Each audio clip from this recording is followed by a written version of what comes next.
morning and welcome back to Breakfast Television. It is Friday, and that means our roads are on the empty side because that's what we typically see on a Friday, but we have a couple of things going on. First off, I'm starting off on the northbound 400 ramp to Finch, where we do have a left lane blocked off because of a stalled dump truck. A little bit difficult to see. It is a little bit on the foggy side in some areas in and around the GTA, but no delays on the approach to this issue. Just keep this in mind and watch out for that if you do usually use that ramp. Some good news coming from the northbound 427, where we had problems through Burnhamthorpe in the Express. Those problems have cleared from the left lanes. You will see that things are finally back to moving pretty well through this area. Actually, it looks quite empty heading northbound, and that's because most traffic is actually heading south this morning. And taking a look over at the eastbound 401, a busy drive through Mississauga Road, also slow from Dixon to the 400 in the Express, and also busy east of the 400 in the Collectors. But moving by Lake Ridge here, heading towards Durham region on the eastbound 401, you'll find things moving very nice and smoothly in this area. Westbound QEW can't say the same. We have this long-term construction in the left lane west of Winston Churchill here, and it's jammed up from about southbound heading through this area. Did you know you can shop online with Home Hardware? Visit homehardware.ca today for your home improvement needs. Shop online and ship free to a store near you. That is a look at your roads. I'll send things over to Mel now. Thank you, Steph. In an effort to reduce long wait times, the province is shifting their COVID-19 testing strategy, now turning away patients without symptoms from assessment centers. Your average person out there who is not exposed to a case, it's not part of an outbreak, has no symptoms, should not be going for testing. There's of no value. Asymptomatic patients waiting in lines like these are now being directed to get tested at pharmacies, with up to 60 stores in the province launching COVID testing today. But will these pharmacies be able to meet the level of demand? We're going to find out. I'm joined right now by John Papasturgio, pharmacist and associate owner of the Shoppers Drug Mart, which is located at Danforth and Coxwell. This one. Good morning to you, John. Good morning, Melanie. Before we begin, I should note that we have reached out to various pharmacies. Not everyone is up and running as they were supposed to be for today, but you are. And I want to get from you first up, how do you make an appointment? Because I think a lot of people are confused as to how to make this happen. So let's run through that. Yeah, Melanie, best way to do it is still to call the pharmacy. There are some pre-screening questions that the pharmacist will ask. So we want to make sure we're getting the right patients into the pharmacy. Still the best way, call the store. Speak to a pharmacist, they'll get you in. Okay, so speak to the individual store. And now we're hearing that with the pharmacies, at least with the beginning of the rollout, it's really, again, only asymptomatic patients, but specifically for those who are at sort of high-risk areas or that need to visit loved ones at long-term care home. Can you confirm the parameters here for us? Yeah, absolutely. So first things first, you have to be asymptomatic. So no symptoms. After that, once you speak to a pharmacist, they'll assess if you're in one of the government predetermined high priority groups. So for example, if you're a traveler, you need to take a flight, or if you work in long-term care, you're going to visit someone in long-term care. So are these specific groups that the patients have to qualify for before they come in. But the key point is you have to be asymptomatic. If you have any symptoms, you got to go to one of the traditional assessment centers. Okay, so now let's walk through what it's physically going to look like.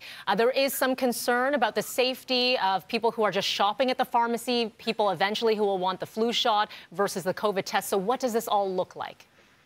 Yeah, that's a good question. And I think our regular customers, our regular patients should be confident with the fact that that things will be safe. I think most important part, again, is these are asymptomatic patients.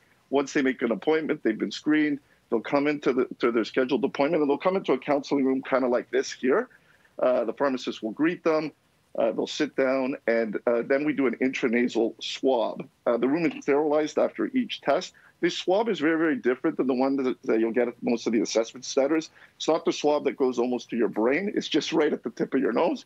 So it's pretty easy to do. And then the specimen sent off to a lab. Then room gets sterilized, next patient will come in.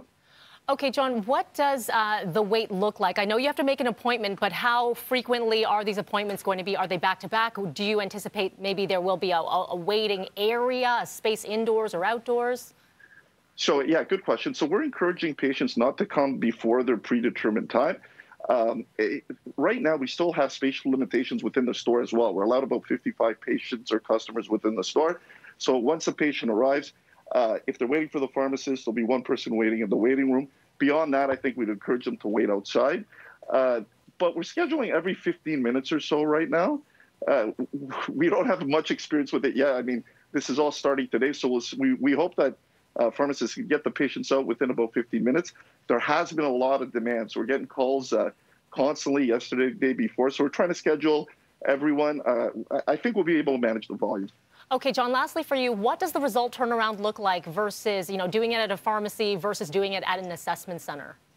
So it's still going to a provincial lab. So the laboratory kind of analysis time is up to the labs. We expect there'll be a few days to get the results back. Patients with a green health card, they'll be able to check the results online. If anyone were to test positive, the pharmacist in public health will call them directly. Negative tests, you'll be able to check online yourself. If you don't have one of those health cards, a pharmacist will give you a call as well, just to review the results with you. Okay, John, appreciate all this information on day one. Thank you so much. That is John Papasturgio, pharmacist and associate owner of the Shoppers over at Danforth and Coxwell. Good luck to you today and for the months ahead. Thank you for that. And by the way, if you want to check out all the other locations that are available as of today or should be available as of today, go to our website at bttoronto.ca. All right, Frankie, we're over to you. Hey, good morning. Thanks, Mel, and thanks to all the pharmacists out there that are helping us work through just another stage of this pandemic. Let's talk a little bit about what's going on weather-wise. Kids, it's a Friday. Yeah, indeed, it's a fantastic Friday. That feeling of summer weather continues for you today. You're going to see nothing but sunshine, and also you're going to be happy if you got a pair of shorts on this afternoon and a t-shirt. So just a light sweater this morning, because this afternoon it's going to be steamy. 26 this afternoon with a humidex of 30 degrees, and once again with that sunshine. So parents, good reminder as well, throw some sunscreen on the kids this morning. Temperatures of 11 right now in Muskoka, at 16 in Pearson, 11 Hamilton, 11 Niagara Falls, 10 over to Windsor, as well as 10 to the east of us into Ottawa. Overnight low tonight, 14. Tomorrow another hot one, 26, feeling 31. Sunday looks good now too, an improved forecast. We'll see some late day cloud cover, that is, and then showers through the overnight Sunday into Monday. Then we're into some active weather Monday, Tuesday, including Wednesday. We cool off to a temperature of just 16 degrees on Thursday. And if you're wondering, the seasonal norm for this time of year should be right around 19, but today your daytime high 26. Enjoy your day. We'll send it back to the station.